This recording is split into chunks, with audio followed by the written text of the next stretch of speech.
These canyon walls carry my tune. The only one to hear my song are the coyotes and the wolves. But if I drink enough of this flask, I can hear them sing your song too. Hi, this is Robert Leiterman with the Bluff Creek Project, and I'm with Jerry Hein today, and we're at the Beachfoot. Yeah, 16th annual Beachfoot. 60th annual Beachfoot. Yeah. Beachfoot. Beachfoot. Yeah. You've been going to almost every single one of these. All but one. I missed the first one. How come you missed the first one? I wasn't invited. Oh, that's right, because Beachfoot, I've heard about Beachfoot. Yeah. I've always heard it's like, okay, you got to be invited. Yeah. And I expected, when I first heard about Beachfoot, I'm thinking, all right, a bunch of old people showing up. You know, they can't go out and do research anymore. They sit around, they talk about how they used to do research. They tell stories and they eat. But it seems like there are a lot younger people running around, and you still tell stories, we still eat. But it's not like a research. It's more like a honoring the people who do research and kind of a get-together. Would that be a good interpretation of that? Totally. I mean, we're family now. I mean, after 16 years of doing it, I mean, Todd and Niece started 16 years ago, and myself right now, Todd and myself, the oldest ones doing it. So everybody else they got 10 years in at 12. It used to be in August, so we could celebrate Peter Burns' birthday. That's right. And then went to July, and it's been in June for quite a while now. That's good. I've never been to it, like I mentioned before, and Kip goes, "Hey, Robert, what are you doing on these dates?" And he goes, "Yeah, we trying to go to Beachfoot." And I'm like, "Well, I don't know. I never went to Beachfoot. It's in Oregon." And Kip goes, "Oh, it's not that far away." But it was actually 7.5 hours for me. But and so we got there, and he goes, "Oh, by the way, do you mind giving a presentation?" And I just finished doing that, so we got that out of the way. You did a fantastic job. Well, thanks. No, it's fun. It's like there are a lot of well-known people, and then you have to perform in front of well-known people. That's always above you. You're like, okay, I hope I do okay. It sounds like I did good. You did fantastic. No, I mean, everybody was talking about, after we got done, everybody was talking about, I didn't know about that. I didn't know that. That's just it. It's just so much research that goes into a lot of things, and people don't know unless you share it with them. Well, I'm glad I did it. It was fun to do. Tell us a little about yourself. How did you get involved in Bigfooting? I've been doing it since '71. I saw the PG film like in '69, and I figured two guys from Yakima, Washington, come to California. They found a Bigfoot. Yeah, I could do it. Yeah. Why can't you? Yeah. Yeah, that's like, these guys come from Washington. Well, my first sighting was in '76 by Yosemite National Park. There's been several sightings of the Yosemite area. Oh, quite a few. And actually, 2020, when we had the COVID thing, they had Yosemite closed altogether. Actually, it was 5 people in the whole park, and they were forest rangers. And I knew 2 of them, and they were in Jamestown. And I talked to them, and I go, what's happening there? I go, well, the walking bears are back. The walking bears? Walking bears, the 2-legged bears. Is that what they call them? Yeah. Because they say Bigfoot, Sasquatch, it does, And I'm going, okay, they're going through Cap Curry. They're just walking around because no one's there. It's the Cap Curry, housekeeping, all the tents areas. They're just walking around. So how does the National Park Service treat the reports for Bigfoot, alleged Bigfoot reports? Yeah, they pretty much hush them up. Right. So they call them walking bears. Bears.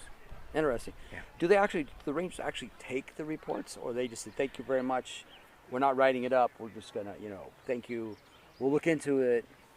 I think some do take reports, but the reports, I think, just kind of end up through a shredder. Okay. At least they write them? Yeah. But I mean, I've talked to them over the years, because I live an hour from the park.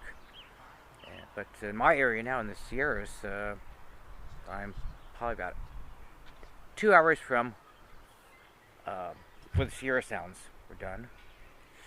Excuse me. So and I get reports all the time. Yeah, because that's a hot area. I mean, yeah. That's near Strawberry. Yep, Strawberry. and Tuolumne it's County. Dodge Ridge Ski yeah, Resort. Right. Okay. And Twainhart, Tuolumne City, that area up there is it's all woods. You know, Sierras up there, and I get reports from, and a lot of these reports from people that lived up there for 70, 80 years. I mean, these guys are 80 years old, and they contact me and they're going, something is, screaming. We heard it, 20 years ago. Now it's back. That's interesting. Now, how long have you been doing investigations for that?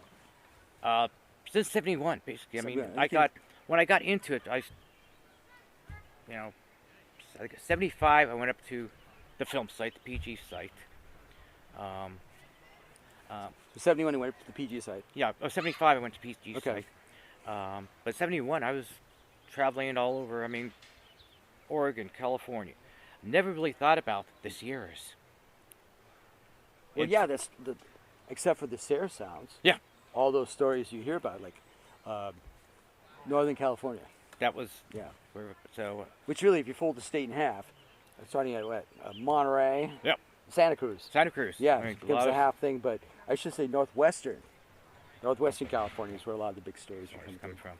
Yeah, but you've heard a lot of different stories. There's always different stories coming up, and I know when I first heard about the Sierra Sounds, it was in 2000 and obviously 2004 or 5, and I was organizing the first BFR public expedition, and I invited Ron Moorhead and Al Berry, and they were my guest speakers, and my job was to sell their CDs. Oh, and so I did, and this is the first time I've heard them, and I'm listening to it. And I'm going, I go, I could do that. And then 9 months later, I'm in the Redwoods. I'm with Bobo, and I'm sitting there. We're half asleep. Already cooked the bacon, ate the bacon. Mel was with us. He was farther up the hill. He was sleeping. We were almost asleep. We're sitting there, and I hear, I'm like, what is that? Woke me up, woke Bobo up, and I go, what is that? And Bobo's like, I don't know. But it was samurai talk. Samurai. So I've gone from making fun of it to experiencing it. So be careful what you make fun of. You might come by and bite you on the butt next time around. Oh, yeah. That's my exposure to that. It's pretty incredible, that one. But you've been, I think we first met, I want to say that in Santa Cruz at Felton. Yeah, the Discovery Day. Discovery Day. Yeah. I think I went to either 2 or 3, or 3 or 4, I can't remember. But you were there. You were selling things. That's where we first met. And you're still doing it. Yeah, still doing it. I slow down on the conferences. I used to be every week. I would be someplace. When I lived in the Bay Area, I was on the road 260 days a year. 'Cause I hated the Bay Area. Out of 365 days, and you're at 260 days a year. I was on the road. Jeez. So I hated. So I was Oregon, Washington, British Columbia, Montana, Wyoming, Nevada. I heard reports, and boom, I take off. Are you tired of traveling? That's why I moved to Jamestown, because that was one of my sites I was Yeah. using to research. So, no, I'm not. You still have it in your blood? I'm a gypsy. My mom used to call me the gypsy. I get off work Friday night and just get in the truck or the van or just take off, and end up back at work Monday. Half asleep, driving all night Sunday. But are you retired yet from work? Oh yeah, I retired. Okay. Quite a while. I had my knee replaced, and okay. My last real job, had a construction company. Basically, I would remodel your home, and then cook your first meal for you. Because I taught cooking for many years. I didn't know that about you. I worked from cooking academies from Monterey to Napa, in restaurants, helping restaurants. So it was a lot of fun. You're like a Renaissance man. Oh no, I was optician for 8 years, electronics for 15, building from computers to microfilm readers to lasers. So I wore a lot of hats. And you mastered a lot of things too. Yeah, I still get calls. That's been about 5 years, but I was still getting calls from clients.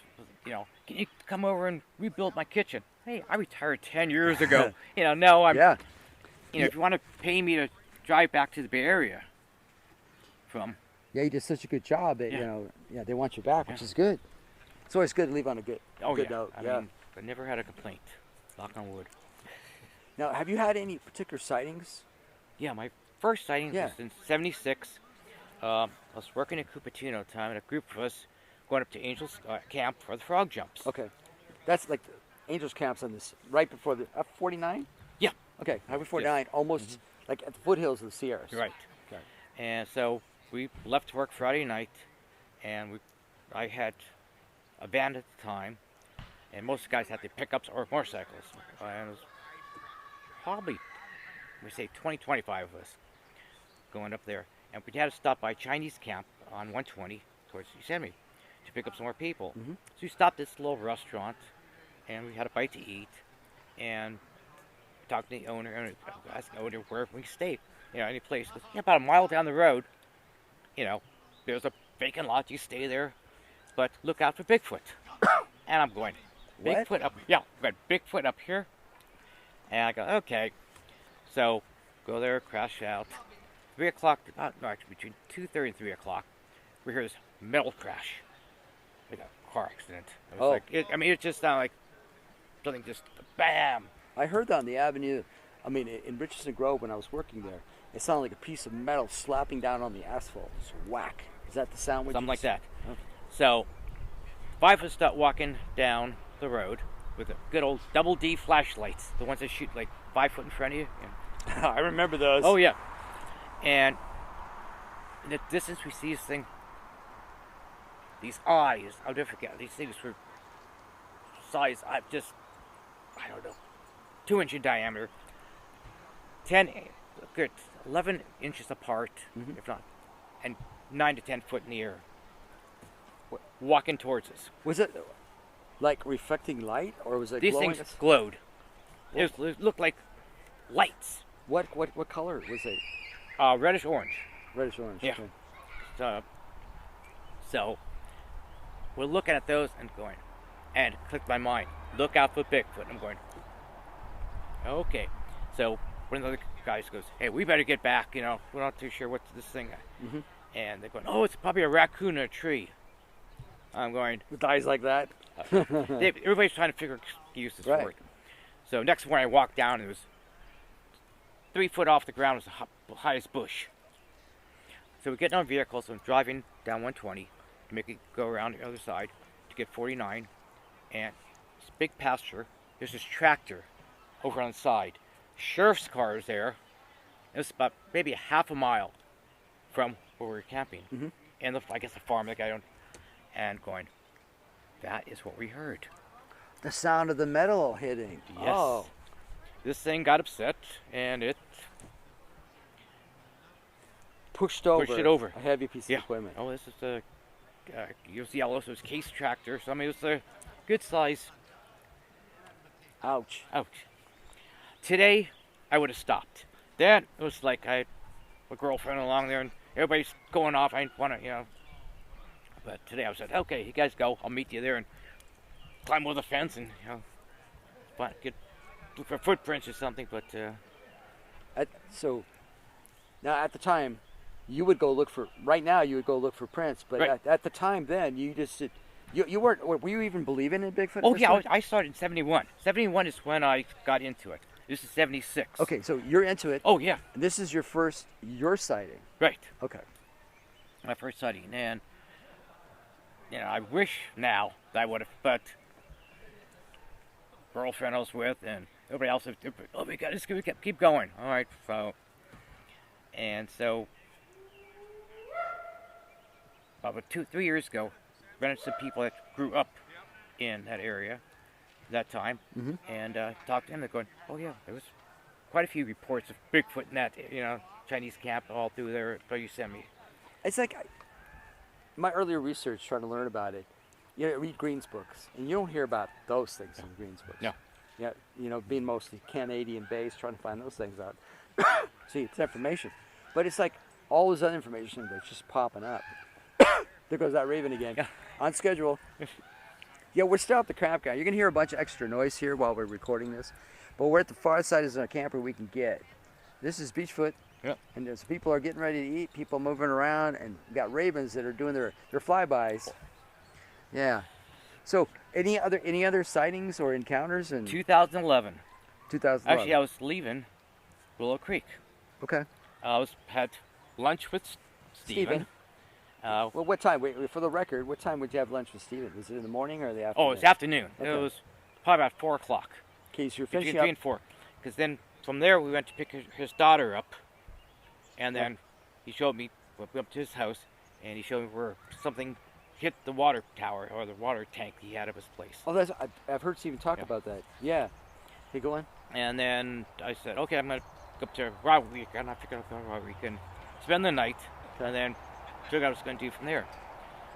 Get about halfway and it started raining. And okay, so driving down 96.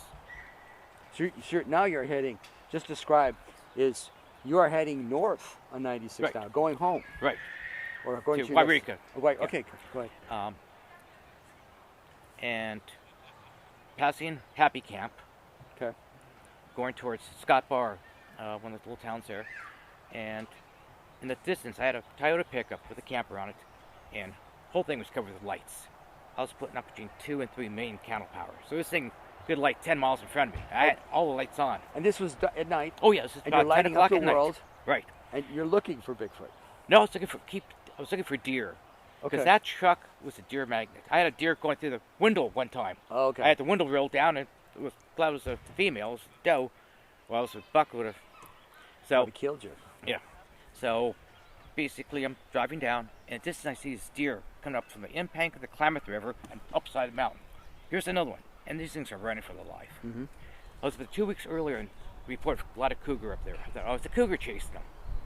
Look inside the road, and here's this beautiful creature. I mean, this thing was, and standing inside the road in the gravel with his head down. The Bigfoot. Bigfoot. I guess he was chasing the deer, and I blinded him with the light. So his head's down because he was head down. Okay. But he's standing there. So I start braking, and my truck starts fishtailing because we're wet. I had mud tires on, but it's not really great for the road. So I thought, okay, if I jam my brakes, I'm either going into Klamath or into the side of the mountain. But there's a turnout, maybe a quarter mile. Oh gosh, I make a quick U-turn. Mm-hmm. I get to a turnout, and there's 2 blocks of cement road dividers.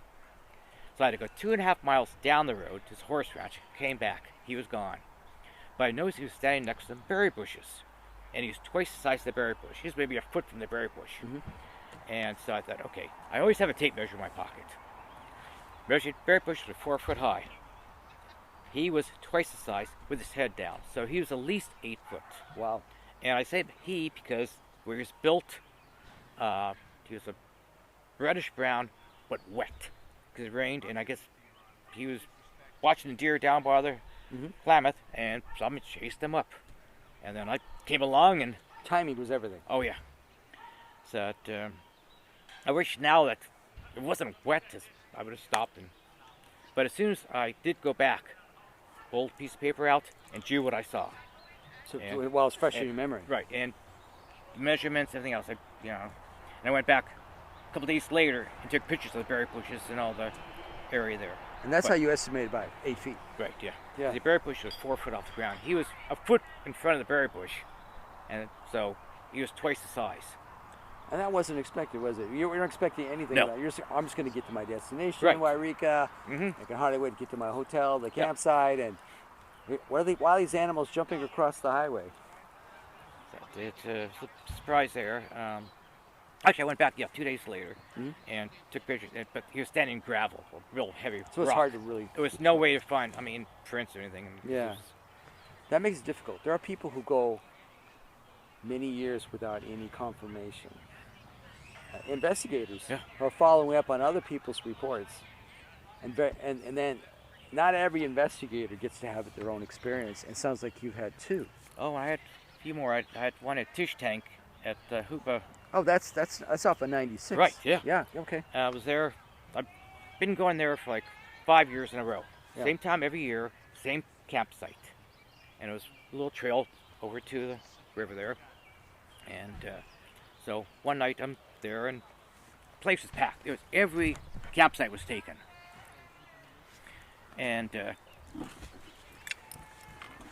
about 2 o'clock, I'm talking to people, and look, I'm going to crash out. 2 o'clock in the morning, I hear this, shwa, shwa, and from the other side of the river, another one's they're screwing back and forth. This one was so close to my truck. The truck shook like an earthquake. I thought it was. My recorder was in the front seat of my. It's like, not thinking about grabbing my video camera and getting the sound, but it was. I just kind of like frozen there, listening to it, and it went on for about 5 to 15 minutes. It's hard to really tell because I mean, to me, it seemed like it went on all night. Was it on and off? Was there breaks in between? A few moments, but they were just screaming back and forth. Oh, it was constant then. Yeah, it was constant, pretty much constant. They stopped within a half hour. All I saw was lights. Boom. Everybody leaving the campground. Next morning, there was 4 people in the campground. And the campground holds 100 people. I mean, the thing was, it's a big campground. So you're saying people left? Oh, yeah. This scared the blank out of them. That's funny, you know. And it's part of the campground. It's just for the Indians. That's for the Hoopas. So I went over there and talked to a couple of them. They're going, yeah, we hear it, but that's normal. It's like, okay. Yeah, did you ask what normal is? Yeah. For them, I mean, it was a lot of fun up there. I loved that place.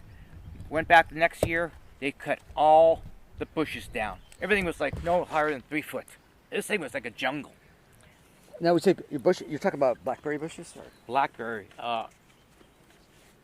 manzanita, everything. They cut everything down so you can see. They said, for the view. For the view. So now it's a clearing so you can see. Right. No place to hide. No place to hide. Interesting. And what I used to do is, the camp I had set, it was a rock. It was like a pyramid. Mm-hmm. And I had a piece of wood that I had occupied. I wrote occupied on it, carved it out. So when I leave the campground, it's occupied. And I'd put it down balance it with 5 apples. And leave it all night. Kind of like a food offering. Right. Okay. And they would take the middle apple, or the 2 here, 2 here. A deer, an elk, would take all of them. I mean, it was always took 2 or 1. So how many apples were taken? Usually 2 at a time. Okay. They would take either 2 end ones or 2 middle, or actually take the middle one. Sometimes just 1, the middle one, but they always kept the balance. You know, I heard other people talking about, like, they put up food offerings. Very seldom do they talk about having all the food offerings taken. Yeah. Yeah. So would you agree with that? Oh, I agree. Yeah. And then the other time I was there, and I always bought bags of apples. I throw them out into the woods out there. So one time I took a bite out of one to see. I was, it's kind of bitter. I took and threw it out. 10 minutes later, bounced back in my camp. Even they rejected it. Because I took a bite out of it. This one's defective. There you go. Whew. And I'm yelling to them, "Be raccoons out there!" Stop throwing those. No, it was. That place was a lot of fun. I did it for 5 years, same time every year, same campsite. But after they cut everything down, it changes everything. Yeah, it was not the research area I was working with. So, did you have any more encounters or sightings or? I've had sightings out of Springfield. Springfield. Eugene, Oregon. Okay. I was with friends up there, and we had callbacks. We had orbs. Now, you hear the orb stories. Yeah. Are you talking now? What color light? This was a blue light. Blue. And it was over a friend's Beth's tent. And I mean, it was there. I mean, everybody's looking. We're watching. Beth has a drawing point. I mean, she draws things to her. I mean, Hein. Yes. Okay, I got her name, but I want to give her a name. Yeah. Okay, same one, same Beth.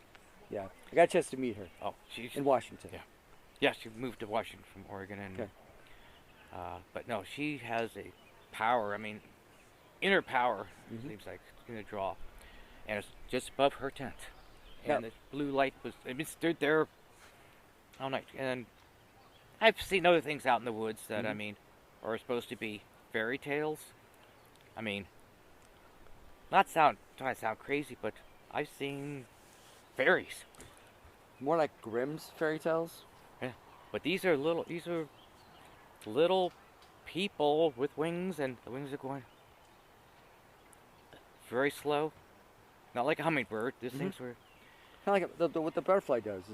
right.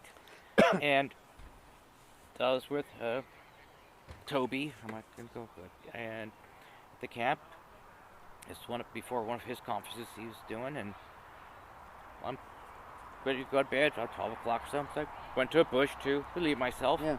I look up, and I see these three little, what do you want to call them?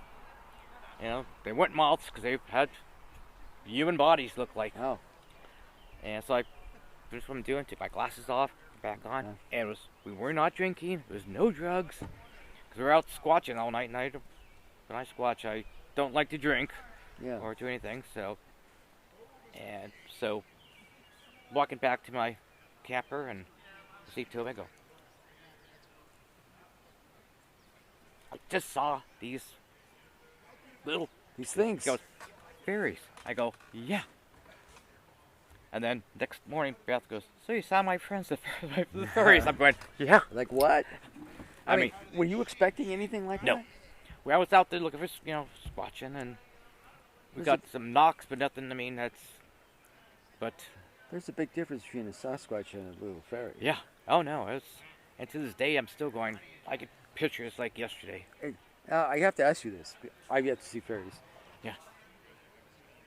Was that the first thing you thought you were looking at when you saw that? No, I thought it was moths. Moths. But a big giant moth, but moths, the wings are fly. But I look, I'm going, the wings were more like a dragonfly somewhat with a body on it. That is totally crazy. And it was, that's why I took my glasses off, kind of, okay, let me see. Oh, they're still there. Still there. Take them off again, double check. Yeah. Because you spend a lot of time outdoors. You spend a lot of time traveling around, and you've been researching. You just said 71? 71. That's a long time.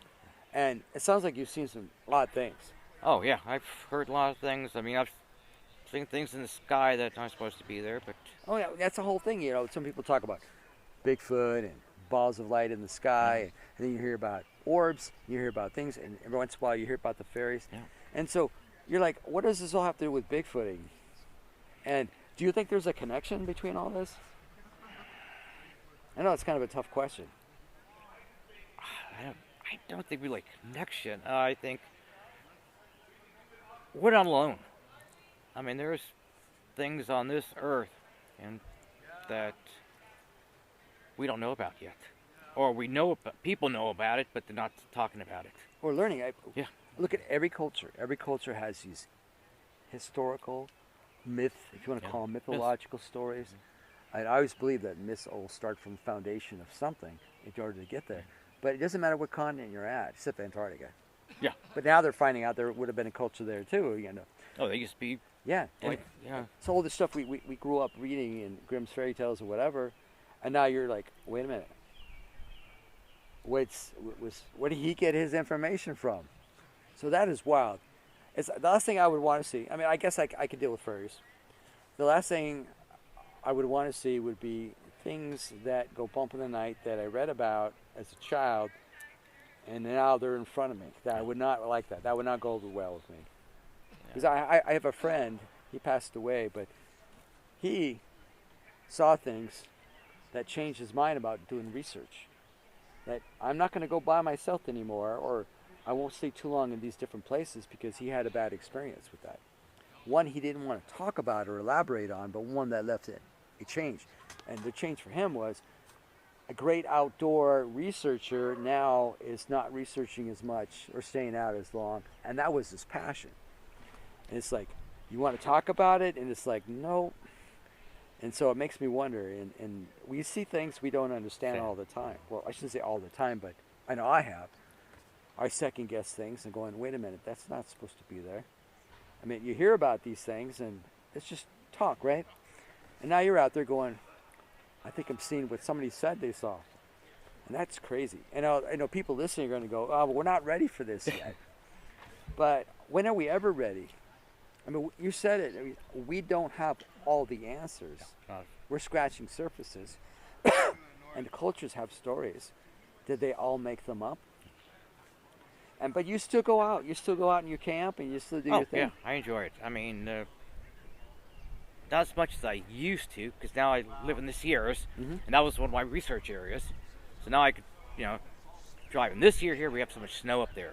They just opened 108 to Nevada about 2 weeks ago. Wow, that's late. But still, you're going through a tunnel 8 foot high to 10 foot high of snow on both sides. So what are the Bigfoot supposed to do if they can't navigate in all this deep snow? What do they migrate? I believe so. Yeah. I believe so. Move to lower elevation? Yeah. And what do the deer do? They can't hobble around in its deep snow. No, they go up and come down. I mean, yeah. We have more deer now at Jamestown, the lower areas, this time, and usually we don't this time of the year. They gotta eat. Yeah. Like I know the California mule deer, they migrate. Okay. Like they're smart enough to go, hey, it's gonna be bad weather. Let's go down where it's nicer. But a lot of the other deer I've seen, they just hang around certain areas. Like where we're at here in coastal Oregon, it's a mild climate.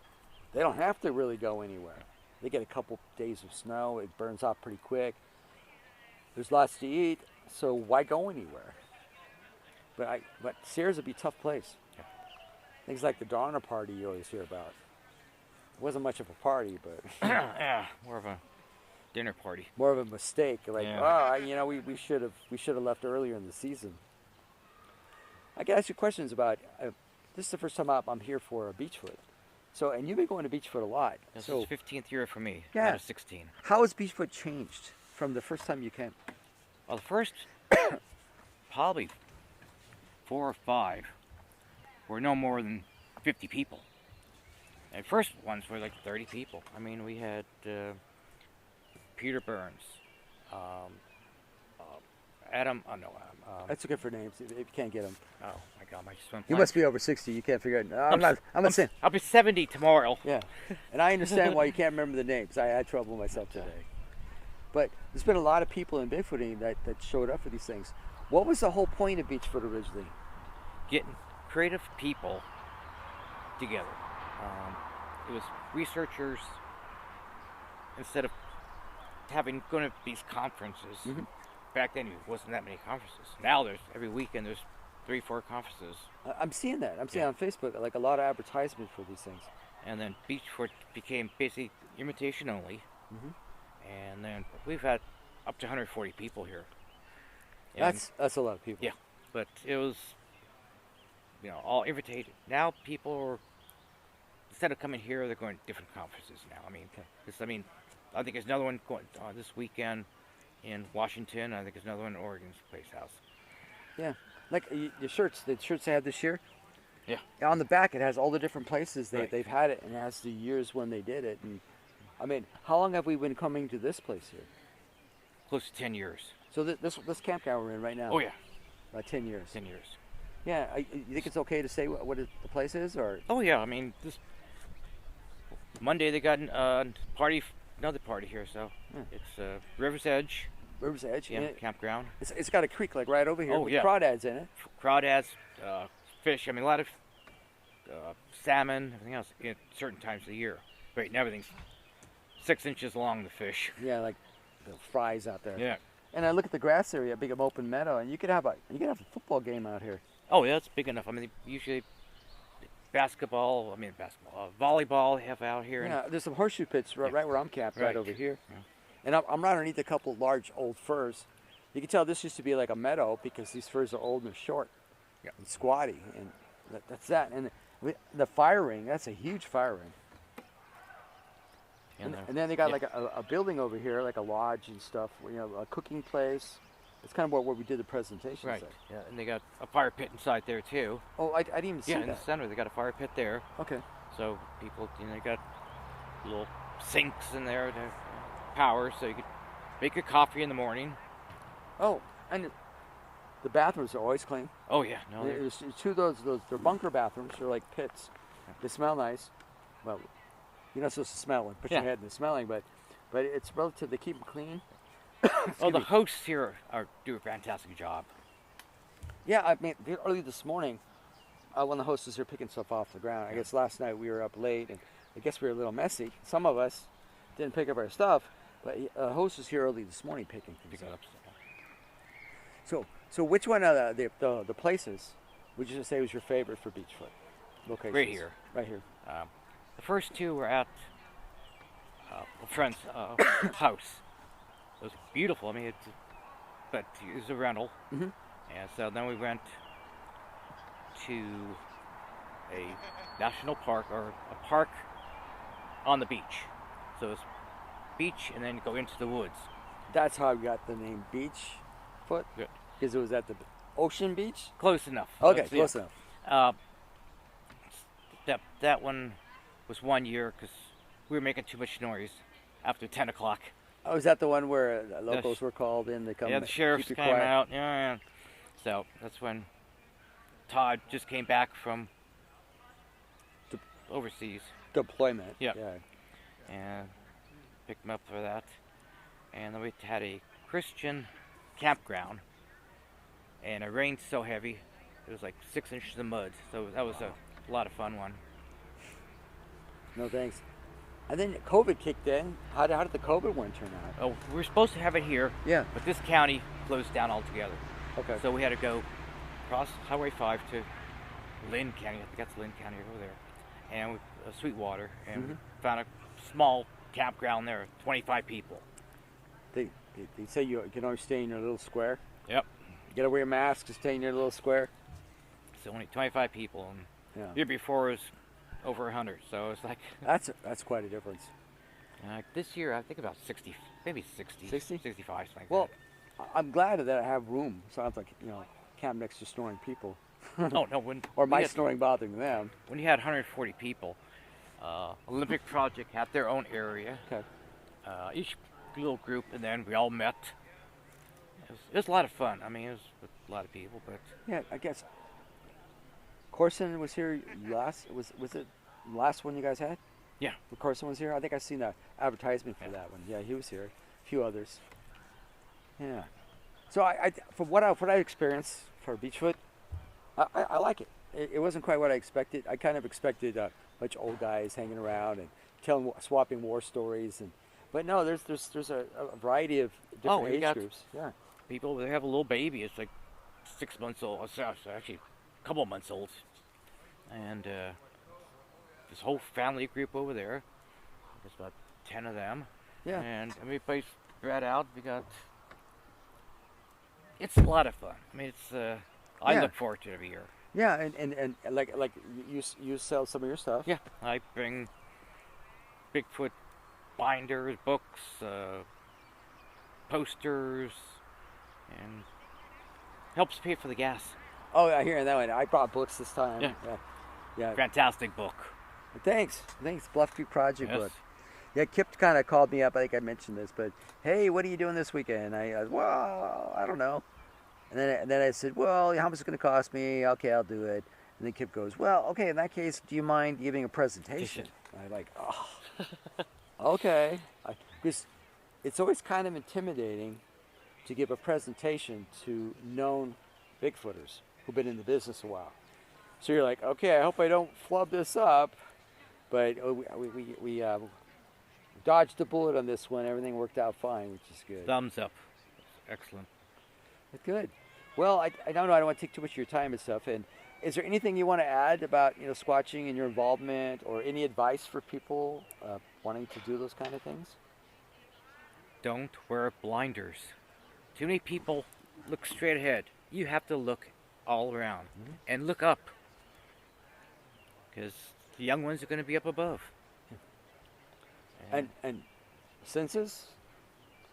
Hearing, smell. I mean, use all your senses for them. They do have an odor, but I see so many pictures on Facebook of those circles. This is a Bigfoot here, Bigfoot. Yeah. I don't believe, that many Bigfoots Sasquatches, we want to call them, live in one certain area. I believe they live in family groups. Mm-hmm. Seems to have their own language. That's been working on breaking that down now. Just get outdoors. Get off the computer, get outside. That's probably one of the best advice to give because, well, when COVID's around, a Oh. lot of research, armchair research was big time.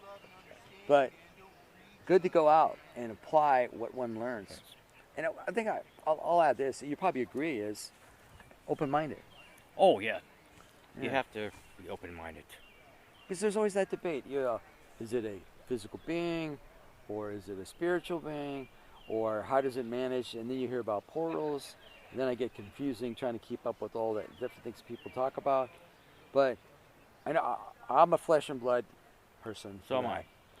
But then when you've even shared your experiences, but then you have these weird things that happen. And you're going, okay, I'm in the flesh and blood camp, but now I have to look at this. So why is this happening if it's this? So that's a weird transition. And I've talked to a lot of people here, and a lot of people have made that transition. They've gone from flesh and blood to opening the doors and thinking about other possibilities to it. Yeah. And I take it you've done the same thing? Yeah. Ron Moorhead, his book, the quantum physics book he has out. What's the title again? Let's see. I don't remember. Is it the one, excuse me, is the one that has like the red on the cover? The recent one he put out? The newest one, yeah. The quantum physics Sorry. edge on it. And Ron's been doing this for a long time. Because, yeah, I remember, I mentioned before already, he spoke at the first BFRO public expedition. I tried to sell the CDs while he was talking about it. And, I mean, great voice, by the way. Oh, yes. He's got the real deep voice. And, yeah, good job with the public speaking on that one. And he's pretty sincere. I enjoy listening to him talk about it. But, yeah, he's one of those that has stepped away from the flesh and blood as well. And He talked opened about, his whole world up. And it's like that the more you learn, the more you know. The more you know, the harder it is to answer a question. And that's where I'm getting at. No, so true. Yeah. So- You probably feel the same way. No, I do. I mean, that's basically, people ask me questions about Bigfoot. And I used to have a van that was covered with Stickers. stickers, everything else, Yeah. Bigfoot, research. And I'd stop at a rest stop for a few moments. Well, hour later, after taking reports from half a dozen people, now in my truck I have a few stickers, but not. Yeah. You downsized. I downsized. Yeah. So you never really made enough to make a living off of that, but it was more of a hobby for Hobby. you. Yeah. And after I retired, it was like, I could do this hobby every day. Well, I'm amazed that you're still doing it. I mean, I remember meeting you again. I think it was Discovery Day 2 or Discovery Day 3, and you're full of knowledge. You're easy to talk to. Here. Yeah, and that's the nice thing too is you'll talk to anyone, even me. Oh. Yeah. Yeah. No, if people want to talk, I'll talk. I mean, Yeah.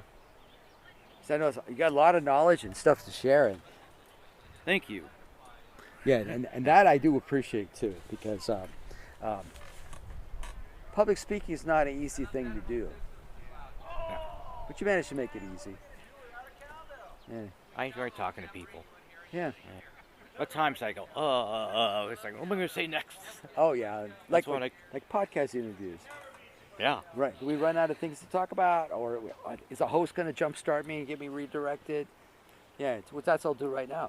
And so, anything else? Any words of advice to suggest things? Because I know research. That's one of those things. I mean, would you recommend everybody believing everything they read No. on the internet? No. Like I said, you have to be open-minded. Get out there and enjoy the outdoors. And if something happens, record it. Pictures, have a notepad with you, time, date.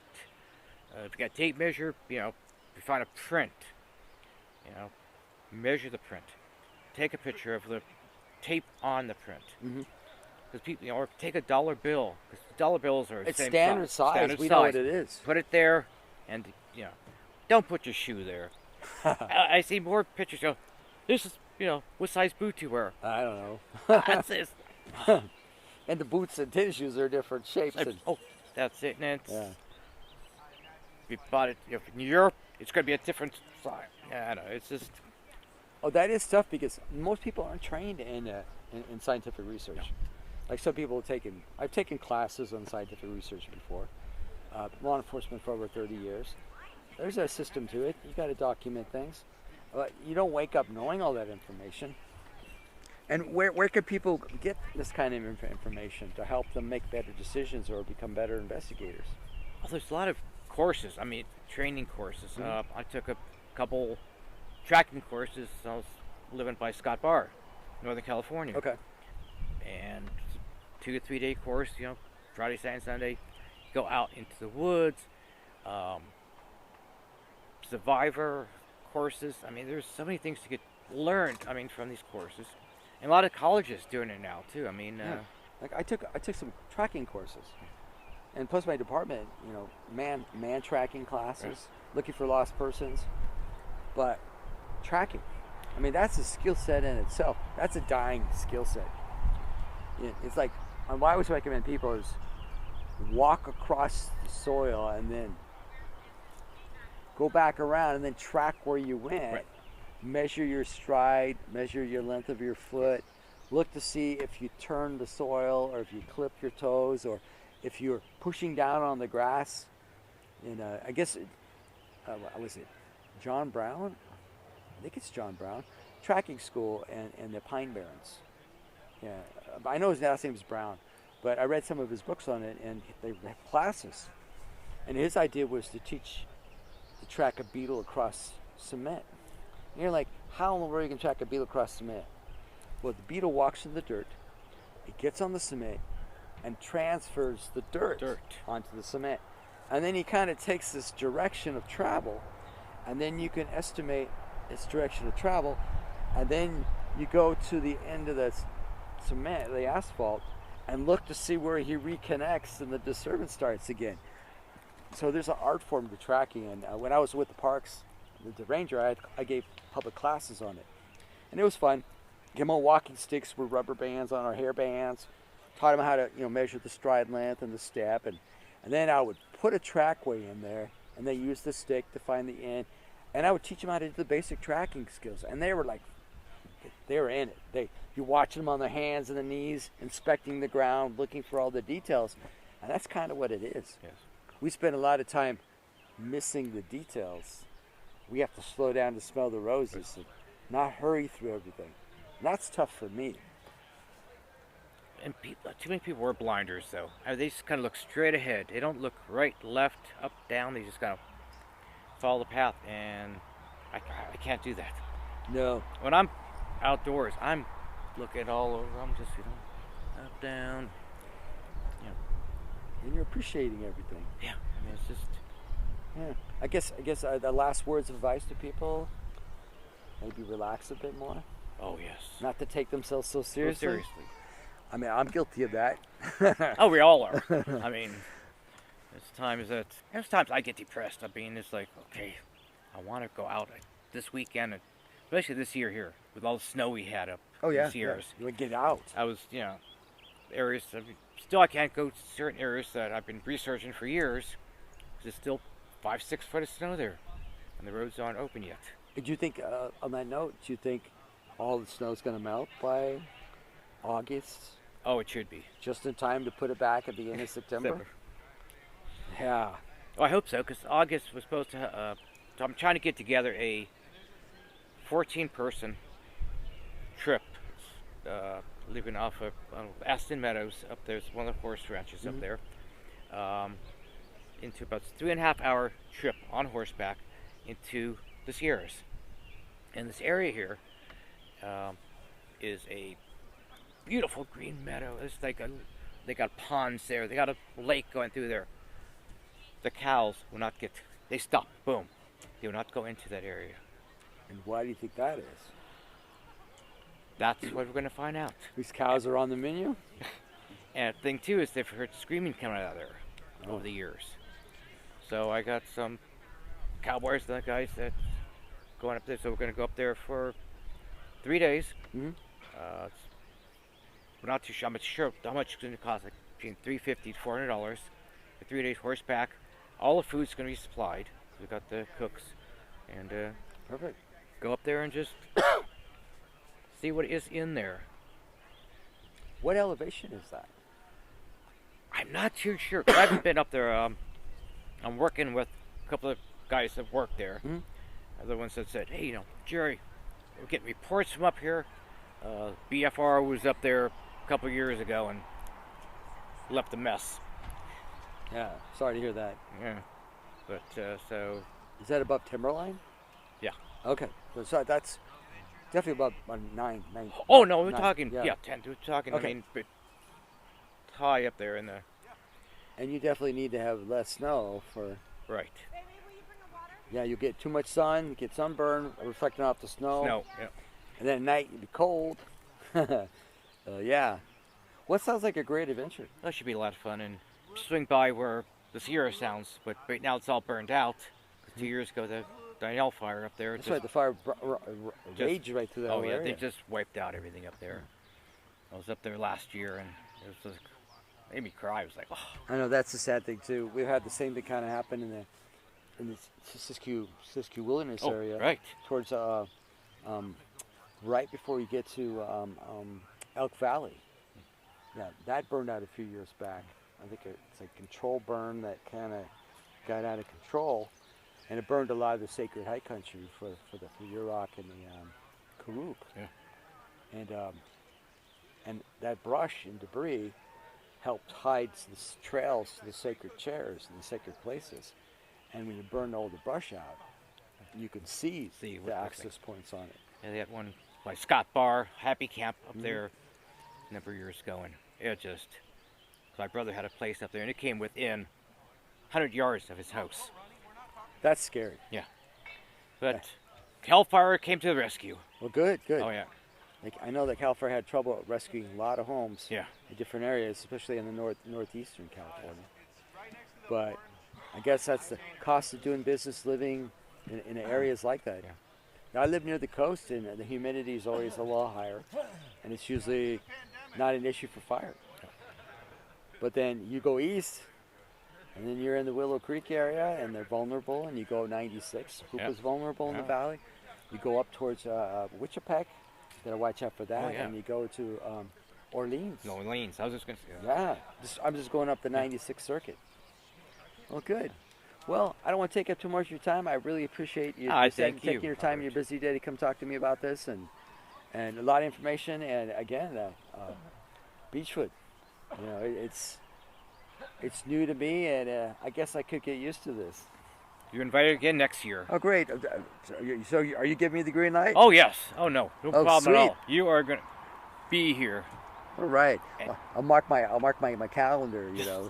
That's hard to plan a year in advance, but thank you, sir. No problem. Thank you. This canyon wall carry my tune. The only one to hear my song.